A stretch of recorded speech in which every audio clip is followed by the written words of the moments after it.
You are listening to the award-winning Fighting News TV. We're in-house, in quarantine. Not really quarantine, but you know how it is. Straight out of quarantine. Broadcast. And this is our third show this week. And we have a very, very special guest. And he's a very special guest because he's actually one of the first, he was a subject in one of the first articles that I ever wrote for the Fighting News back in January 2014. I know some of you remember that. Some of you were reading the Fighting News back then. But that was it. This gentleman was a star in the World Series of Fighting at the time. We have with us Mr. Louis Palomino, Baboon. And I remember the shouts of Baboon right there. The 155 bare knuckle fighting championship belt. Wow. He's got himself some new hardware for Baboon. That looks nice. Thank you guys for having me. Okay, it's a pleasure. Let's you know what? Because I'm feeling what's the word I'm looking for? Nostalgic back here. In quarantine. So let's talk about the old days first. The World Series of Fighting. Man, you had some battles, and you were a star, and you had I think your record at that time was you must have had 20 fights under your belt 23 or 24, yeah. Yeah, in 2014, and you fought a pretty tough guy, Jorge Patino was his name. Yeah, George Patino was a hell of a fight. Yeah, man. Yeah, George Patino. I was a big follower of Patino, man. Patino been fighting since there was no gloves. Right. No and you knocked him out. Some huge names. Yeah, you knocked him out that night, if I remember correctly. Yeah, it was a nice knockout. You had Justin Gaethje was the main event that night, and I know you fought him also in the World Series of Fighting, and that was a bloody war. That wasn't down in Florida, but I've seen it on YouTube. That's one of the best MMA fights that probably that you've never seen. Yeah. It was one of those underground fights that was heard about around the world, man. Yeah. MMA junkie fight of the night. Yes. MMA junkie fight of the night. Yeah. Yep. Yes, it was. So if you haven't seen it and you're listening and you love good MMA, man, look up Palomino versus Gaethje in the World Series of Fighting. Yes, and that person you just mentioned, Gaethje, is number 1, number 2 at UFC. So we're talking about 5 right now, and soon to unify the belts in the fight against Khabib very soon. Yeah. Yep. You might get a call. Listen, stranger things have happened in that company. Yeah. That's for sure. He could knock you down. No.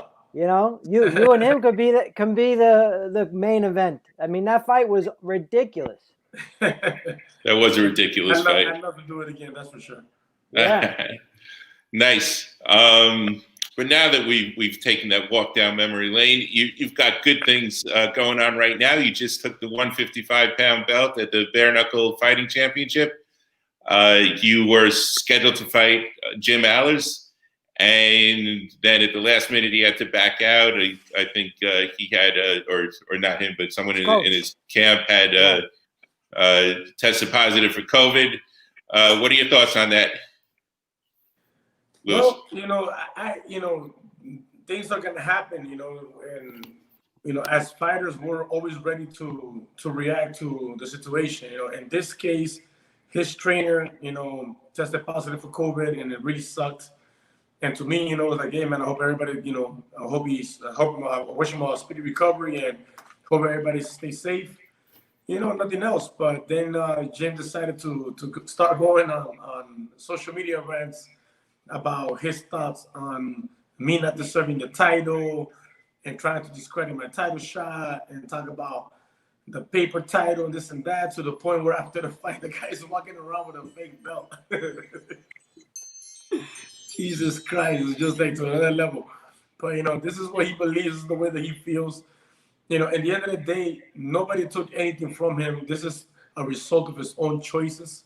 He chose not to show up that night. Ike did. Isaac Valley Flag did. And, even in less than 3 weeks' notice, he stepped up and I knocked him out. I got my belt, and now Jim is next. Nobody's ducking anybody or waiting or asking for more time. Right. No, I want him right away. Let's get this done. Just like we wanted him right now, and he didn't show up because he chose not to show up. That was his choice. Wow. Now we gotta keep waiting. I guess he's waiting for the moon to be in the right height, and maybe the ocean nice and flat, and a nice bottle of wine or something. Just waiting for the perfect mood, I guess. Yeah, it's I'm telling you, he's a good champion in there. He's got a great record in bare knuckle. He's a great fighter. I think you and him are going to put on a show for sure. He's a notoriously quick starter. You fought this. Well, you won this last fight in what was it, 45 seconds? Yeah. So you have that ability too to start the fight quickly, and we're looking forward to that. In fact, I can't think of a more competitive matchup in bare knuckle than you versus Alice. Definitely, all the fans were excited about that. I was excited about it. Nobody can take away anything that he's done for the sport. I mean, the guy has 4 fights, 3 knockouts, some devastating knockouts. He's done great. He just didn't want to step up to this time. Like the second time, the first time they offered me the fight was in the second round of the tournament. I said yes. He said no. He said if I'm gonna fight Palomino, it's gonna be for the title. And then they scratched up the whole tournament. They answered his wish, and now because his trainer was positive, he didn't want to complete his camp on his own or whatever it was. Which it's okay, it's cool. But we're here waiting for him, man.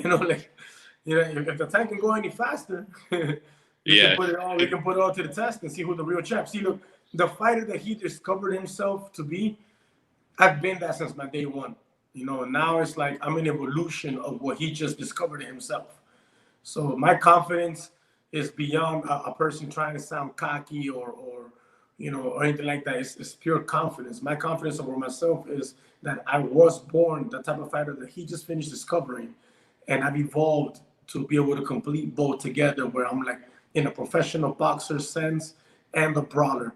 And as I showed, I can start and finish a fight very fast myself. I'm used to doing that. In the Brito fight, my first fight, my debut, we're talking about winning a tournament. So I have to be careful with my hands, make sure that I make it to the second part, and then the third part where I don't care. I can sacrifice a hand or two. I displayed in this last fight. There is no tournament now. It's up for grabs, a belt, and I went for it and I finished it in 25 seconds. Jim Atlas comes and it's going to be a quick stop, right? It's going to be a quick stop for me too. It's going to be who's standing in the end. Yeah, absolutely. Well, we're definitely looking forward to it. I'm sure the fans are also. So let's. So after the World Series of Fighting, where'd you go on from there? I know you fought for Strikeforce and Bellator. Not Strikeforce. I fought for Bellator. I think Bellator was before World Series of Fighting. Was it? Yeah, I think it was before World Series and in between. I think. And then after World Series of Fighting and the fights with Gage and whatnot, I was dealing with injuries. Both on the same leg. I have a torn ligaments, like a PCL partial tear and a MCL partial tear, and I was dealing with that. And I stumbled onto ACB, which is now called ACA. And this was when I was doing camp. I had left Florida for like about a good 8 months. And I left to New Mexico, and I was actually considering and thinking about moving over there. And I did an 8-month camp over there, and my debut in ACB with Coach Wink and the other coaches from over there, Steve and I don't want to name one of them and forget the other, but all the coaches help and the training partners. We debuted in California for ACB's first fight in America, first event. And we won against the guy that was on an 8-fight win streak, Musa Kamaniev. And, the guy was amazing, amazing wrestler. And we beat him. We knocked him out in the second round. And I got my son back in my life, so I had to make the move back to Miami. So I moved back to Miami because of that. My son wanted to come and stay with me. And I said, okay, no problem. So I, left over there in New Mexico and came to live with him over here. And just been going forward since then, and I had a lot of fights where I'm losing very close decisions. You know, a lot of them are against the Russians in Russia. You know, I fought in Grozny and St. Petersburg, you know, Slovakia, and I'm losing fights to the hometown guys. Yeah. And very close. You know, it's like a decision, a split decision. And, you know, I'm for the last 3.5 years, I've been like boxing MMA fighters because of this knee issue and this tortoise and bend all in the same leg. So when bare knuckle surfaced, and you know, we're talking about boxing shoes, and I was trying to get a boxing fight actually, and I couldn't. I just couldn't get a boxing fight. Nobody would take a fight with me. Yeah. And BKFC came, and it was like a dream come true. You know, it's the best of me comes out in BKFC. It's like built for me. And how did that start? Who contacted you from bare knuckle? I had been hearing about it already. You know, I had seen Jim already on there. Before Jim, I saw Lobov and what's his name, the white guy, that fought Malignaggi? Well, Paul Malignaggi too, but before that it was Knight, Jason Knight. Yeah, Jason Knight. This guy's making some noise, man, and I was like, man, that looks cool. And I think it was, man, there was so much context that I can't thank just one person because everybody was in the middle of me getting in there. From Dean Toole, the promoter of Island Fights, to, you know, Jim himself and Combat Night promoter, Michael, and like so many guys, so many. Fish Street Gym, a trainer from Young Tigers Foundation, Eric Castaños, Dino Spencer. Like, everybody was in talks about putting me in. And everything started when Jim was going to fight Leonard Garcia. Right. And I remember I ran into Jim. We were in negotiations already. I was talking straight to. I represent myself, so I was already in communications with Dave, and I was asking him, you know, hey, you know, I'll take this fight in. You know, it was like a week notice, I think it was, or maybe 2. And they were looking for an opponent for Leonard Garcia, and I was like, I'm in. You know, come in, let's go. I'm ready. And I hadn't even had a camp or nothing. I was just gonna go in there and fight and show them what I'm made of, and you know, get a contract going.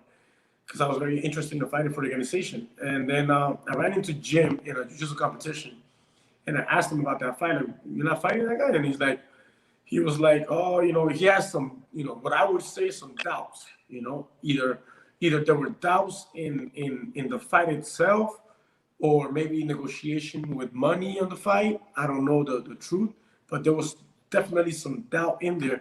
And I told him, bro, you know, Leonard Garcia, you know, in all respects to Leonard Garcia, I love watching the guy fight. But I told him, you know, Leonard Garcia is like very wild, very explosive. You know, this the type of guy that you can hit down the pipe. You know, I gave him some ideas of what I would do. And I told him, you know, I'm taking the fight.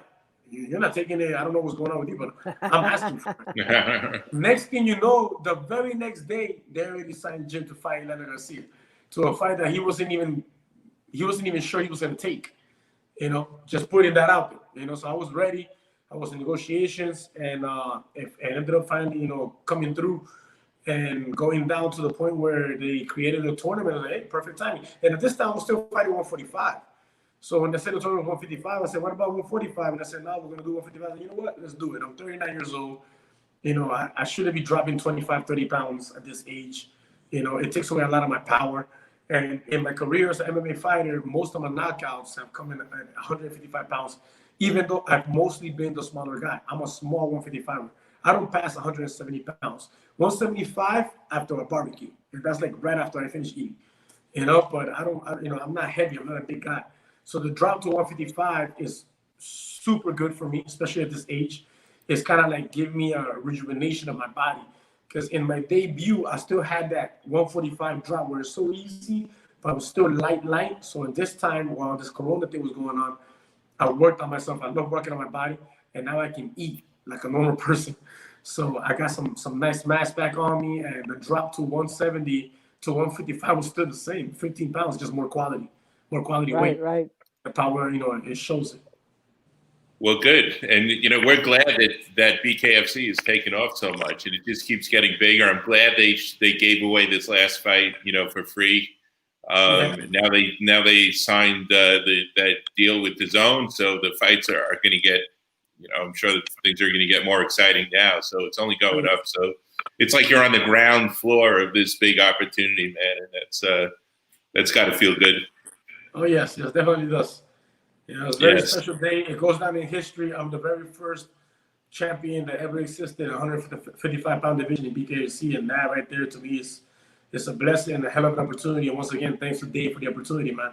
I think that it was really nice of him and really cool of him to keep it real with the fighters and the fans, because as much as Jim wanted the belt to wait for him, the show must go on.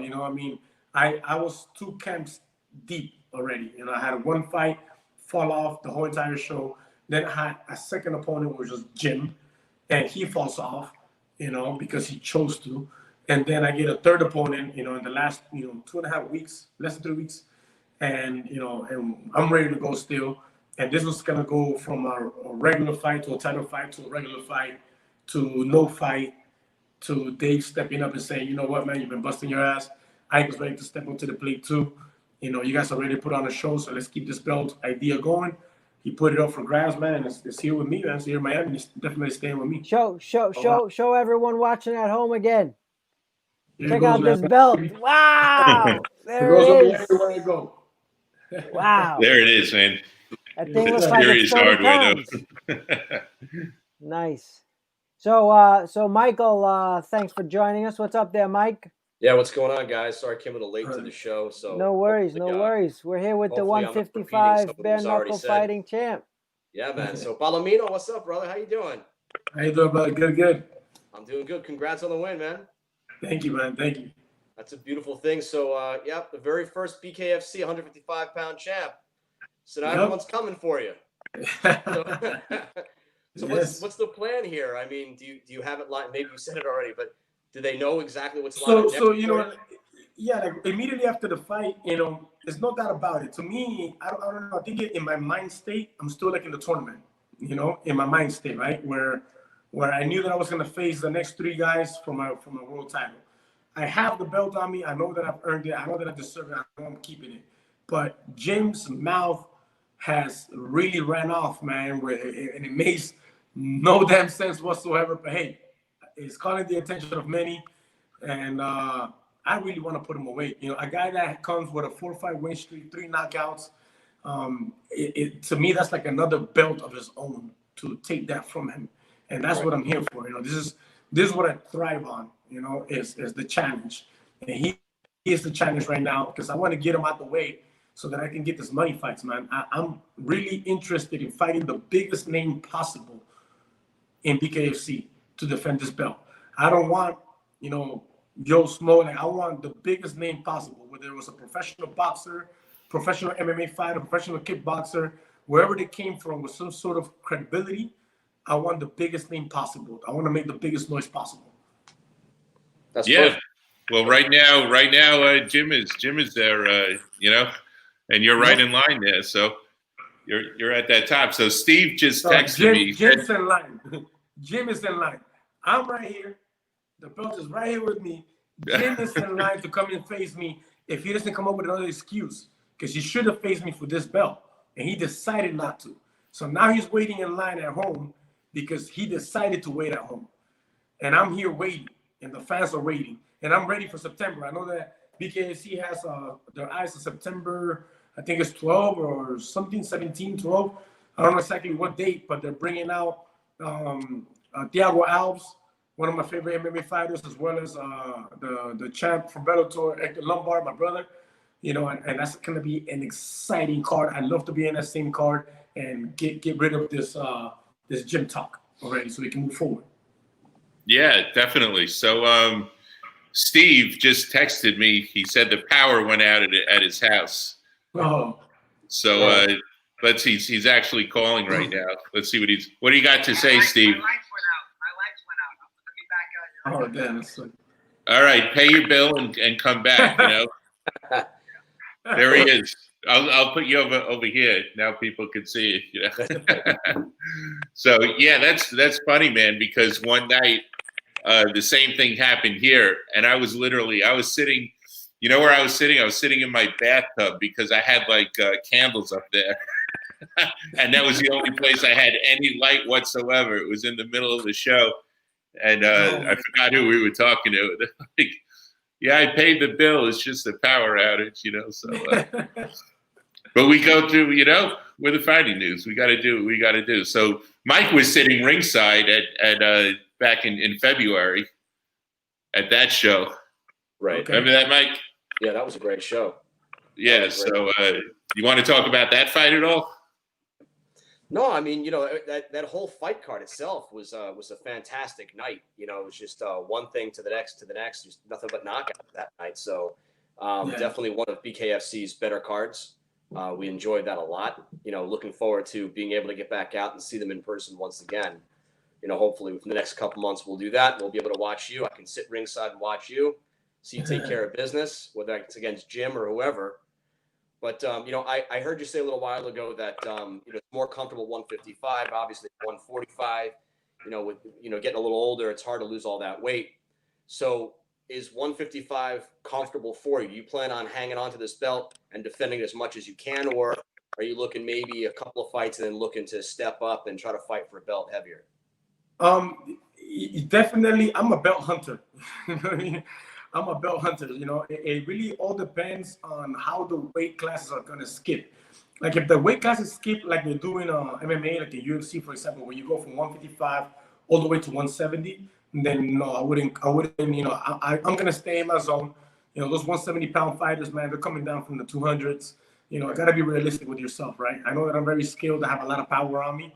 And I'm very fast. That's why it works so well for me to be 155. And I'm always a smaller guy, but I'm faster and I hit hard. So, I do well at 155. But I guess it would depend on how the weights jump. If it jumps kind of like in boxing, where it's a 5-pound difference, where you go from 155 to the 160, 160, 164, something like that, definitely will jump up even to 165, and get a couple more belts. Even going down, I wouldn't go down to 145, but I'll do 150 if there was to be a belt down there, So it really depends on the way that the weight structure would be for BKFC. And I guess it's a learning curve, right? BKFC is growing just as quick as Dave can make it grow, I suppose, right? So, I mean, maybe in time that'll happen. Just it's going, right? Yes. So tell me a little bit about your training regimen for this versus everything else you've done before. What do you do? I mean, obviously, there's certain things you do differently, but are there longer workouts? Are they shorter workouts? Are they more intense workouts? Tell us a little bit about BKFC. So I have a formula on the way that I do things. Like, for example, right now, fight's over. I was in the gym on Monday. If I'm not hurt, I'm in the gym. That's just part of my life. Like I said before, I'm 39. But I started lifting weights like at the age of 24, 25. I started to separate what a bicep looks like from a tricep, So I'm a late bloomer. I started off late, but I love working on my body. I love working on right? So with time, I started to develop this thing where the fight's over. Hey, he's back. The fight's over, so I come back and I start working on my body again.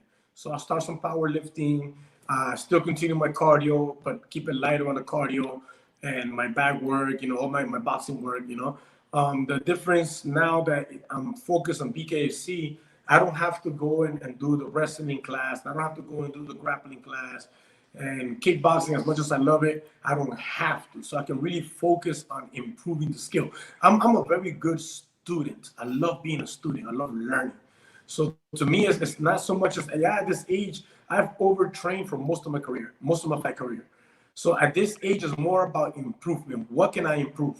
When it comes to my physique, to my actual skill, whether it's shadow boxing, the jump rope, the punching bag, the sparring, my ability to move and react, whatever I can do to improve and endure, So like for bare knuckle, we're talking about no gloves. So you have to strengthen, just like you would strengthen your shins for kicks, you have to strengthen those fists. So all those little workouts, or the little extra things that people might not be doing, I do it. There is a difference. Now as you get closer, now you start to pick up the pace. And once I got a name under contract and I have a certain timeline, now I can say, okay, boom, I get in contact with Amna Pareda, which is my strength and conditioning coach. And we say, hey, look, we have X amount of weeks, and we come up with a protocol, with a program, so that we can peak at the right time. That's why it's so important to make sure that we stay on schedule when you have a fight, because you want to make sure that you have the peak of your body, your physique, your training for fight night. And I love doing that. It's like a science. So yeah, it's just a little different. And once the paper's signed, that's when we can say, okay, this is what we got to do now. And everything gets shorter, smaller, and harder. And you're boxing down at 5th Street, you said? Yeah, so one of my gyms is the world's famous Fifth Street Gym with Coach Dino Spencer. I've been working with him since, I've known Dino for years, okay, for many years. Even when I was in MMA Masters, I would go and train with Dino once in a while. And through a friend of mine named Lazar, he's like a son for him. And since I started BKFC, I started with Dino. And I started in the gym because I was looking for that boxing feel, And I went over there. I said, man, Dino, I get along great with him, great energy. The guy's always so positive, so happy, it's full of knowledge and always available to go to work, And I started working with him. And my other coach is Eric Castaños, El Tigre, they call him. He's a 5-time kickboxing world champion, the founder of Young Tigers Foundation. I've been working with Tigre for the last 4 years now, going on 4 years, almost 4 years. And the last few years of my MMA career, and he's been like the cleanup to the technique behind the brawler that was the Baboon.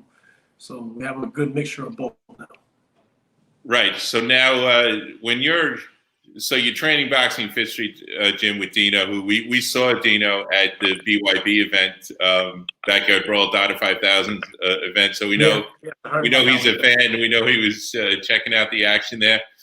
How do you train? Do you train any differently than a regular boxer would in terms of technique and striking? Because I want to hear your thoughts, then I'll tell you mine. So good question. Interesting. No, it's a good question. So like I said, depending on the time, let's say like right now, I'll go and train. It's pure boxing.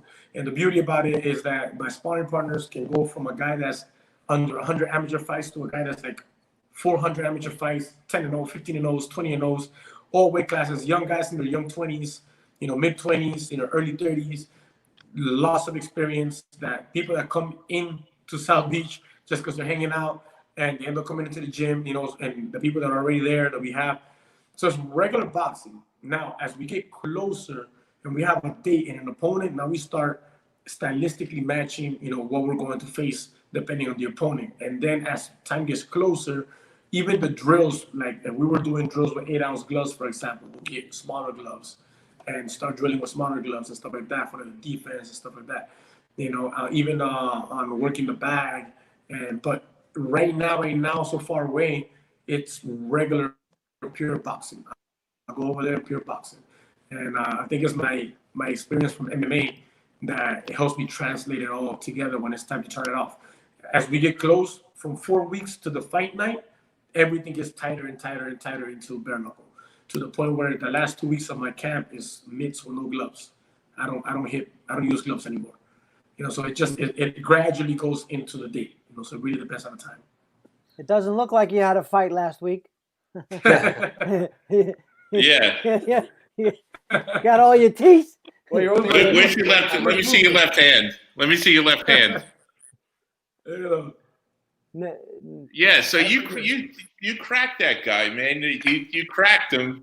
All right, you knocked him, and he was dazed. He was dizzy. He couldn't continue, and it doesn't look like your hand is hurt at all. No, it wasn't. Thank God it wasn't. My biggest fear, and I would say the only fear that I had when I made the decision of going for bare knuckle, the only fear that I ever had, only thing was my hands, because I've gotten into plenty street fights, But like I said, the brawler from back in the days, when you're in those type of street fights, you kind of go red, and you're not really aiming right, So you end up catching a hard part of that head, like a forehead, or a cheekbone, and end up cracking a knuckle or two, And that hurts. We've seen it happen. Yeah, it hurts, and it'll slow you down, and it'll mess up your whole game. So, taking care of my hands is something that is, I'm not going to share the secrets, even though they're not really secrets, because there's agent stuff around there. but I definitely work on my fists to strengthen them, to make them harder, to make sure that if I crack it, somebody went to sleep first. So at the end of your show, you did one of those. I don't even know what you call it, but that was like the. That's a copriata. Capoeira's a Brazilian martial art that I did when I first moved to Miami. Yeah. I Boston, California when I was 10 years old, 10 to 13. At 13, I came to Miami, and in Miami, I couldn't find boxing gyms near me. The only one I found was like an hour away, and buses, my mom wasn't having it. So capoeira was like right around me, and I started doing capoeira, Brazilian martial arts. Because of capoeira, because of jiu-jitsu, I can speak a third language, a fluent Portuguese, you know. And in capoeira, there's a lot of acrobatical moves. And in the beginning of my MMA career, every time I would knock somebody out, I would display some of it. And this just brought memories, boom, knockout, oh, time to go, boom. Little show. Did you see that movie they got on Netflix about Pele, the soccer player, about when he was growing up? I haven't seen it. I have to check it out. You got to see it, man, because they always talk about capoeira. Because he's doing it, and he's doing it when he's a little kid, and they show him like, there'd be like an orange tree, and he'd jump up in the air and flip upside down and kick one of the oranges off the tree, and it'll land in his father's hand or whatever. So it was really well done. It's a good movie, man. I'm definitely gonna catch it tonight. I heard about it. I haven't seen it yet. Yeah, I forget the name. I don't know the name of it. It might just be called Pele. Who knows?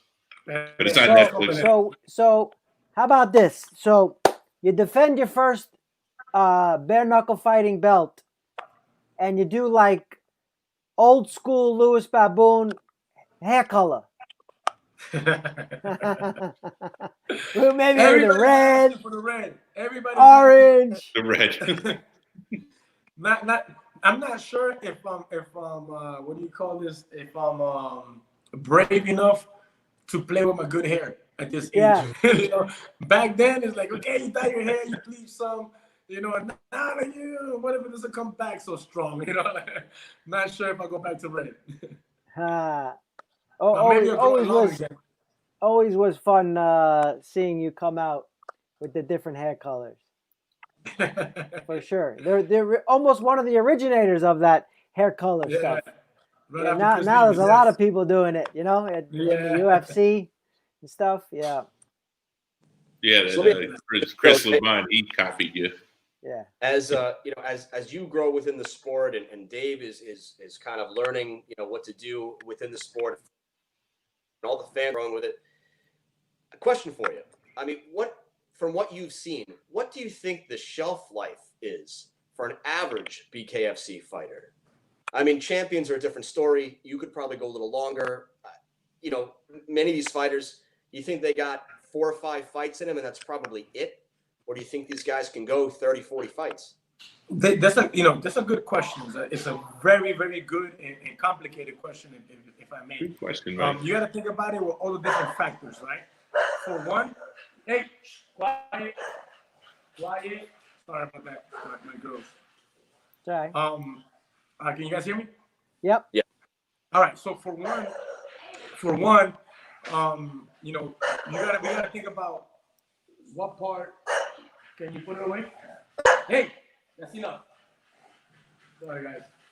You gotta put it together with what part of their life the fighter is, right? So you got some fighters that are coming into BKFC that are coming from from their MMA careers, from their boxing careers, and it really depends on how much lifetime they already had in those organizations, right? Fighting as an MMA fighter, fighting as a pro fighter, how much injury, did their hands take, how much punishment did their heads take. So it really depends on how much time they already have. That's one. Another is what are they doing to make sure that they avoid serious injuries in their hands? Are they training the bones and the structure of the hands the way that they're training the bodies to perform? That's another way to look at it. And another would be, how much real fight is left in them. Because putting all of those different factors together, I believe a bare knuckle fighter can do from 2-3 years to a good 10-20 years, depending on how to take care of their hands, how much damage they they received, you know. And if you think about it, 2-minute rounds with no gloves, it's an ending a fight faster. So if you think about it, compared to boxing, MMA, you know, in MMA you're getting knee to the head, elbows. You know, in Japan you can get kicked and stomped on the head. You know, so if you think about it, you know, it's less damage in the long run. You know, it might be a little brutal, more lacerations, more cuts, but it's less damage if you think about it. So I think it all depends on the athlete, on the fighter himself, on how they take care of their hands. That's gonna, you know, is the weapons, and how they take care of themselves. How much, you know, how much have they absorbed, you know, to decide how long they can keep going. You know, I had this conversation with a couple of fighters that we spoke with about this before, and I noticed that it seems to me that BKFC probably emulates more amateur boxing than professional boxing, just in the sense that, you know, as a professional boxer, and you know, as you've trained, you're basically trained to punch through your opponent. I mean, you want to go for that knockout blow, but like you said, you have to protect those hands. I know Steve and I were in Tampa for BKFC 8, 9, whatever it was. However far back that was, and they had at least 4 or 5 guys who broke their hands, including Paulie Malignaggi, who I think broke both of his hands. Yeah. And I said, you know, you notice that a lot of the guys that are breaking their hands are more the boxing trained guys and the MMA trained guys, because they're just putting too much force into it. To the point where I had the conversation with Dat Wynn when we went over and talked to him before he joined the BKFC. And I said, Dat, you know, I think it's more about sticking and moving, scoring the points like an amateur fight. It's about landing. It's about getting out of the way. That it is just trying to follow through. Look, if the knockout's there, everybody's there trying to see that knockout. You want to take advantage of that opportunity. But if you're looking for it, like you said, you're going to end up hitting a forehead, hitting a cheekbone, hitting something, breaking a knuckle, and that's going to be it. I mean, you're going to be one-handed the rest of the fight. Definitely. And then who knows what's going to happen after that. Right. Yeah, so it really depends. It really depends on the fighter and how you're hunting. You know, if you're hunting only seeing red without thinking, then, you know, that's how much chance you leave, you know. But if you're hunting smart, like a mixture of that boxer, that professional boxer, a mixture of that boxer looking for the right moments, the right timing, and a mixture of that killer, that when you see that opening, kill, you know, just go for it, you know. But you have to be able to balance it evenly, you know, so you don't go out missing and breaking your hand in the wrong spot. Fighting smart. So would you say that that's true, though? Would you say it's more maybe like an amateur boxing than it is professional boxing, in that sense that you're really trying to tag them, show that you're landing, trying to get out of the way and protect yourself? I think it's one way to look at it, because you're always going to have those, like, I call them like the Mike Tyson types, you know, where it's a professional boxer, right? But Tyson's a killer. Tyson comes in, and every single punch that he throws, whether it's a jab or a hook, is with the same intention. I'm going to kill you with this punch. So you're always going to have those type of guys that are going to just come in. Like Jim Allers comes in with that type of attitude. He wants to come and he wants to punch you and get you out of there as soon as possible. His thing is to get in there, hurt you as soon as he can, and get you out of there as soon as he can. You know, it's like almost like if he doesn't want to be there. He wants to get out of there quick, you know? So you're always going to have those guys, and if those guys happen to have some speed, some accuracy, and some power behind them, you have no gloves on. So all you got to do is connect. You know, they're going to have some good nights, and who knows how long they can do it like that without getting caught, you know? And then you're going to have, you know, the other fighters are going to come in, you know, thinking a little more and, you know, trying not to land on the hard part of the head, and trying not to get hit. And, you know, you're going to have all sorts of different fighters trying to find which way to do it. I think that I have the proper formula, and I'm going to show this. I'm going to prove that I have the formula for bare knuckle fighting. I have it. It's in here. It's been in here since the beginning of my fighting days, and I'm only going to display it more and more every time you guys see me fight. Yeah, well, I'm looking forward to that, because when you threw that hook against your last opponent there, that's how I thought that's the way you can hurt your hand the most, is by throwing a looping hook, you know, as opposed to a straight. Yes. So what you're looking for when you're throwing a hook like this, right? This is what I practice, because I was waiting. If you're noticing, I'm feinting, and then I'm attacking the body, because I'm getting him to throw his most thrown weapon, which is the right hand. Valley Flag loves throwing the right hand. So I was like egging him on, waiting for him to throw that right hand because I know I'm faster than him. So the moment that I see that shoulder react and that right hand's gonna come, my head only has to tilt just a little bit to the side. Just a little bit to the side where the hook opened up, not short, but wide. In a long range, hitting with the first two knuckles and hitting this part of the head. That part of the head is soft. You hit the forehead here, this is hard. Back that here hurts. is hard. But Yeah. that side right here, like the temple, Yeah. there goes your equilibrium. And that's what he lost. His And you legs hit him around. because his equilibrium was out. And that was the plan. Yeah. Boom, take the equilibrium out and attack a little uppercut just to see it there. I can still reach him, chase him, and I finish him with a short right hand against the ropes. You know, it was very methodical and very thought out. You know, it wasn't like we just went out swinging. Like we really planned that out. You know? Yeah. So you've won 6 belts in your career. Yes. Which one was your favorite belt? Good question. I've always said the G-Force belt was my favorite. This is the show where I also beat George Masvidal. And the G-Force belt was Glenn Rice promotion. And we fought in the AAA arena.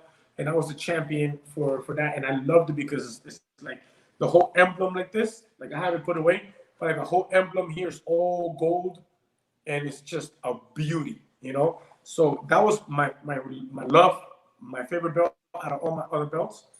But today, this is it, man.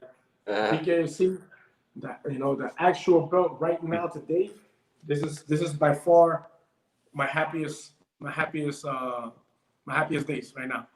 My happiest achievements, you know. Oh yeah, for Very sure. nice. I mean, this sport is taking the fastest growing fight sport there is this bare knuckle fighting championships. Yes. Especially now with like Matt said, with Danzin Oh yeah. the zone coming aboard, they're gonna put a lot of money behind this. So get ready, man. Get ready to make some money, baby. Yeah, and I want the big names. I want Jim Allers. Get this done with. You know, get them out the way because I want the big names. I want the big names, man. I want to face the biggest names that Dave can bring me. The biggest names that we can bring to BKFC. What do you think about Shannon Briggs coming to bare knuckle? Ooh, huge. Ooh. Huge. They haven't found an opponent yet because no one wants to fight him. But you know, no one's calling my Shannon Briggs out. I want to fight you bare knuckle. No one's calling him out. So you know, they gotta find someone to fight. That's a monster, man. For sure, we're looking forward to that, and to be on that card is gonna be ridiculous. It's gonna be a really big card. Hope you can defend your belt on that card. Yeah, it'll be great. Yeah, I'll go for it. For sure. Yeah, man. What do you when you're in training? First of all, what's a comfortable training camp for you? How long for this?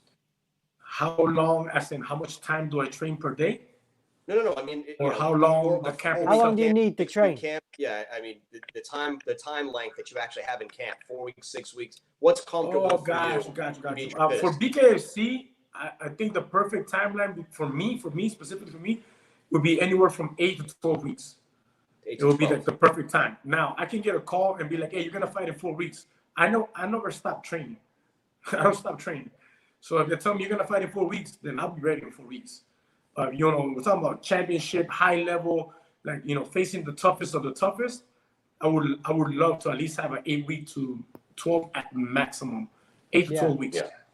And what are you weighing these days, right now, today? I don't pass 175. Right now, I'm still not 171. I'm 170 still. And I've been eating. I've been eating a whole lot, and I haven't even passed 170. What's the food you miss the most when you're in training that you can't eat? You know, I used to have that problem, but I don't have that problem anymore because I have I'm blessed with a girlfriend that's from Japan, and we have our own meal prep company. Okay, and I've never believed in diets. I don't talk about diets. I don't do diets. And the way that she was raised in Japan, if you notice, the obesity numbers over there is very low, and it's the way that they eat. So they have like this bento. Our thing is called BLB, Balanced Life Bento. So a bento box, like the Japanese box with different things to eat, right?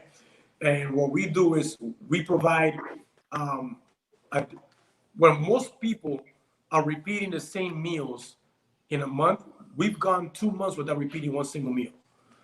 So that's one of our biggest things. We don't repeat meals, right? And if we do, it'll take at least 2 months for you to see it again, right? And we're not like your diet meal prep, boring stuff. You're gonna eat like a normal person, and all we're doing is controlling the calories and the portion that you're eating. So this is not like I started my diet and I'm gonna finish my diet. Now you can literally live like this, Monday to Friday, 2 meals a day, and we do a healthy snack or healthy dessert as well, to crave, for the sugar cravings, so you don't go mess up.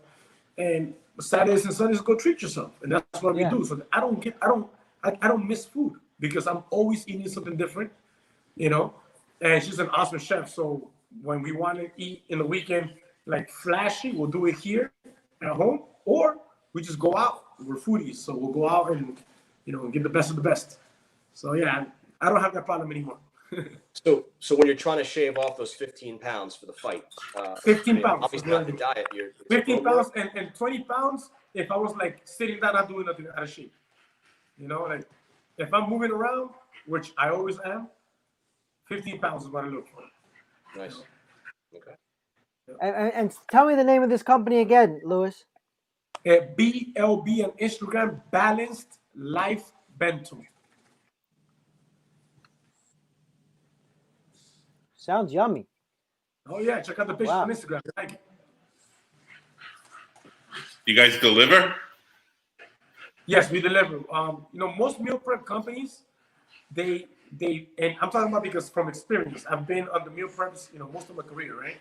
And most meal preps, they'll deliver to you twice a week. So at some point of the week, you're gonna eat a meal from 3 days ago. The way we do it, we deliver on Monday morning. We give you Mondays and Tuesdays meal. On Wednesday morning, we give you Wednesday and Thursdays meal. And on Friday morning, it's a big surprise, fresh. So we deliver 3 times a week. Yeah, keep it more fresh. Nice. So do you have any clients that are other fighters also down there? Or what? Yes, definitely. We have some guys from the Goat Shit Academy. The Goat Shit is an MMA gym here in Midtown in Miami, Florida. It's growing and blowing up really fast. The coach is Azim. Super cool gym. It reminds me a lot of the vibe when MMA Masters, which was the gym that I originated from. MMA Masters was built, together between my 2 trainers and I. And we grew together and built MMA Masters. And the vibe that MMA Masters had back then, that's what Goat Shit gives me. It's that young, very positive, great energy, dying to learn, like family vibe, I love it. I'm actually teaching a class over there on Fridays and possibly going to teach a second class a week. Nice. Yeah, we've had Coach Asim on the show here before. We've interviewed him after fights, after the last XFN, when he fought the 9-year-old, that judo Jake. We interviewed him. He was going to come on tonight, but then he's like, "No, I'm not going to come on. Just let Baboon talk about his win. He didn't want to steal any of your thunder." So like, all right, man. Yeah, he was our, you're our original guest anyway, so he'll come on another time. But if you guys want to come on together and talk about the Goat Shed, and that would be great also. So if we have him on, maybe then you want to come on again. Yeah, I mean, I remember back in the day, the MMA Masters, where they went to your gym and they put a whole show together from all the guys there. They put you on the card, they put this guy on the card, this guy. They got all the weight classes, and then they had to go find opponents. But, your gym was like every time they announced someone, your gym was coming out. It was either MMA Masters or American Top Team. Yeah. Yes. In every fight, you can guarantee there'd be someone from one of those 2 gyms because it was hardly any other. You know, Yep. Yep. The good old days. the good old Oh, yeah. days. Now it's a lot more popular. There's a lot smaller gyms that have popped up that are producing good fighters and stuff, and it's Yeah. My greatest memory of interviewing Louis Baboon was after one of his fights at our World Series of Fighting. Josh Salmon was cornering him, and I interviewed both of them, you and Josh. And man, was he proud of you. He really was. He was really proud of you. He was a really good brother of mine, man. Yeah. Awesome person and sweet person. And a monster at that. This guy. Yeah, those were great fights. I mean, you had Bas Rutten was doing the commentating, and the press seats were right next to. I mean, we're literally 10 feet away from Bas Rutten. Heard every word he was saying, and there was usually a Gracie or two in attendance sitting behind them. And those were good fights. So we're talking to Louis Baboon Palomino. We're talking bare knuckle fighting championship. We're talking heavyweights. No one wants to fight Shannon Briggs. They can't get a name matched up yet. So another heavyweight that just came across was Mike Tyson is going to fight Roy Jones Jr. in a boxing match. What do you think of that? That's amazing. I'm not missing that one. Does anybody know where that fight's going to be at? Where it's going to be? No. They haven't announced where the fight's going to be, but that's the opponent. That's the matchup. Mike Tyson versus Roy Jones Jr. Crazy. I'm a fan of both. I'm an ultimate fan of Tyson since to me, Tyson's the greatest because he's a fucking killer, man. My type of fighter, you know. Yeah. Tyson is, for me, is it, man. 100% with Tyson. Yeah, it's going to be a show for sure. It's going to be it's going to be the biggest boxing event in recent times. You know, yeah. I mean, worldwide, people. It's going to be they're going to be tuning in all over the world to see Mike Tyson, and they're even at his old. Even it doesn't matter how old he is, they just want to see him in the ring, and he's looking great. He's looking great, man. Fast. He's looking fast. I'm like, what? Good. Yeah. Yeah. But Roy Jones Jr. is no slouch, man. He's had he's fought. How long was his fighting career, Mike? Like 25, 30 years? I mean, he just stopped fighting 2 years ago. So. Yeah, he's and he's multiple title holder in multiple weight categories. He's pound for pound one of the best ever. He's no slouch. So that's going to be interesting. It's going to be interesting. Yes, definitely. All right. Do you want to give a shout out to any of your sponsors, Louis? Yeah, big time. And hopefully I don't leave. I know I'm going to leave some out. It always happens. But to begin with, Fusion CBD products. Big thanks to them, FY Yachts, FY Charters, my Zoom, Badness Live Bento, Fish Street Gym, Young Tigers Foundation, 1-800-INJURES, Ceviches by Divino, Luxuries by Design, Bonell Marina, and everybody else, Gentera, everybody else, that sponsors me, and so many of you guys, and I'm very grateful, for the support, and thank you guys for having me once again. And like I said, this stays with me. I'll be defending this for a very long time. And let's get this fight going with Jim already, man. Let's do it. I'm ready for September. There you go. Well, thank you, man. Thank you for all the years of good entertainment. You know what I mean? So, like I said, you're one of the first fights that I wrote about for the Fighting News back then. So it's been a good time. It's been a good run. So we hope for more. Sir. Yes, sir. Thank you, guys. Yeah, we look forward to it. Thanks for coming on, and congratulations once again. Look forward to seeing the next one. Thank you. Thanks, Louis. Thanks for coming on, Baboon. Take care, man. Have a good All right, take care. All right, later. So, wow, what a nice looking belt that was. It was, for sure. Black and gold.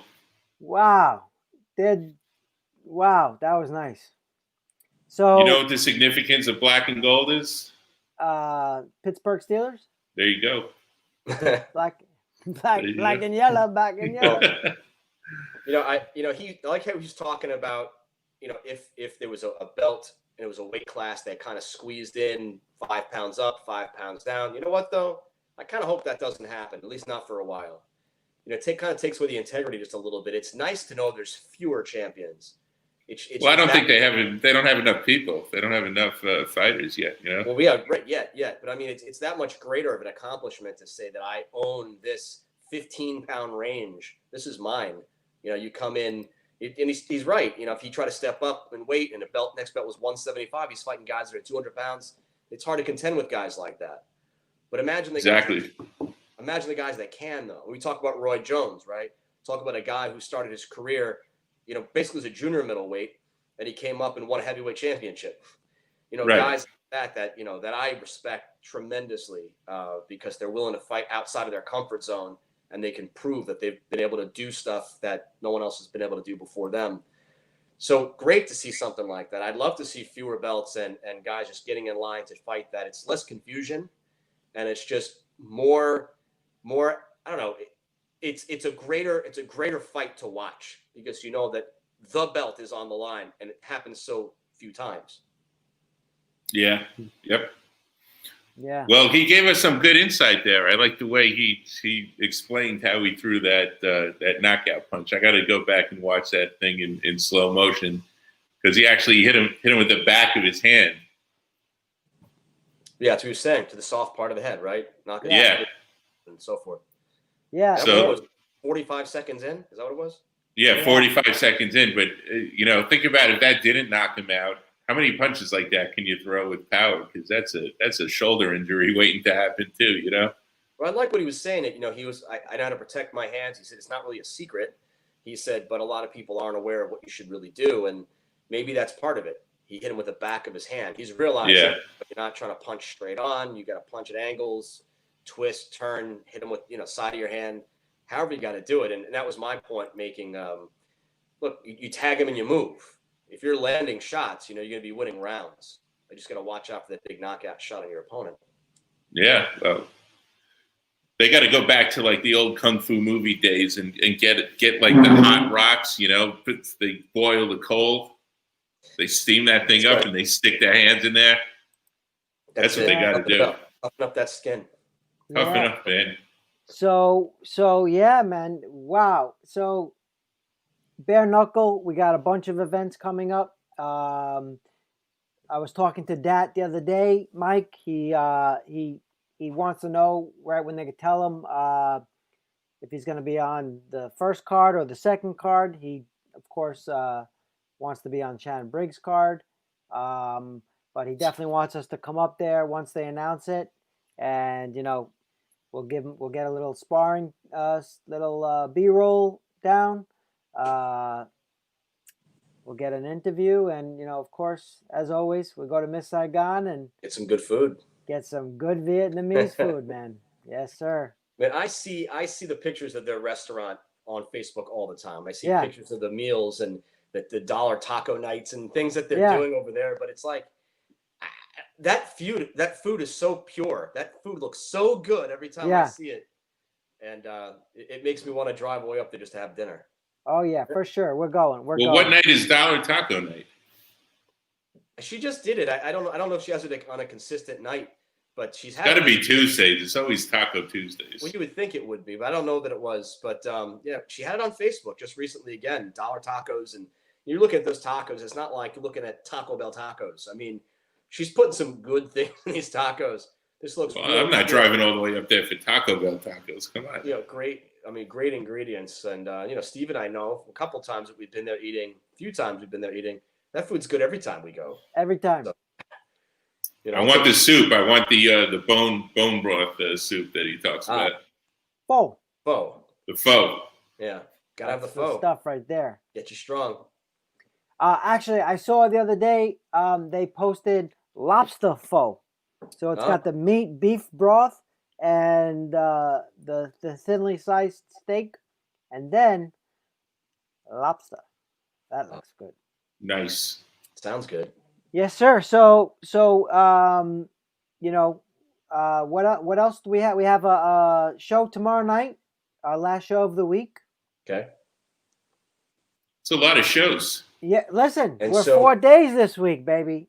Do we have that set in stone? Do you know what's going on tomorrow night, or open for suggestion? Nah, it's potluck. We got a couple of people in the down in the pike. We'll see. All right. See who we feel like talking to We are going to tomorrow. confirm someone tonight. All right. Well, let me know about that. Like I said, I'd love to be able to. It's frozen. Mike he's Yeah, frozen again. Got me? All right. I was saying I'd love to be able to talk more in depth about the Tyson Jones fight. We can go a little bit into detail about their fight styles, kind of how they match up, maybe go over their careers a little bit, what led up to this point, and the fact that they didn't have that fight back in 1996 when I was calling for it, and things like that. I'd love to be able to go over those kinds of things. And also, there's been some happenings within boxing that have happened the last week that I could definitely go over, whenever we have the chance. Some interesting things. Yes, sir. So, Mike. You want me to read off for you? Yeah. You got Fusion CBD, man. That's our sponsor over here. You guys got to go ahead and go to their site. Use code The Fighting News for 15% off. Try some of their products for recovery, for feeling good, feeling groovy. FusionCBDProducts.com. Yes, sir. I think Steve's using them over there in his box right now. Looks like I just saw it. You gotta try the CBD instant freeze. So any aches in your body, you put this on and no more. Yeah. Yes, sir. I bit the inside of my lip eating what was I eating for breakfast? Steak and eggs, man. And that hurts. That hurts when that happens. If you're allowed, I don't know if it's inside your mouth gonna work, but I guess I don't think I would. Well, you have to read the you have to read the but precautions. for sure you can for muscle relaxer, muscle pains, for sure. It's good stuff. Good stuff, guys. Well, keep reporting up on that, Steve. You the man. You got it. Let me know more about tomorrow night when you fill it in, and we'll figure it out. That's right. As always, great show tonight. We had Louis Baboon Palomino. Follow him on his Instagram page, which you saw on the bottom the whole show, which is Louis, Lius, Baboon. Well, it's spelled wrong. I wouldn't say it's Lius. That can't be right. Luis. That sounds better. Yeah, he changed it. Steve changed it. Yeah, and follow him. Follow the Goat Shed. Follow the Fighting News on Instagram. Follow the Fighting News on Twitter. Follow the fightingnews.com to read all those old articles that Matt was talking about today. It's got a lot. There's some good stuff there. There's some good stuff there for you guys. Should all, reading is good for you too. Especially about that concussion article. I mean, that's out there, man. That's like breaking news, man. For sure. It's not breaking anymore. I already spoke to half the industry about it. That's right. It was breaking at the time. When they asked the Fighting News to come on as a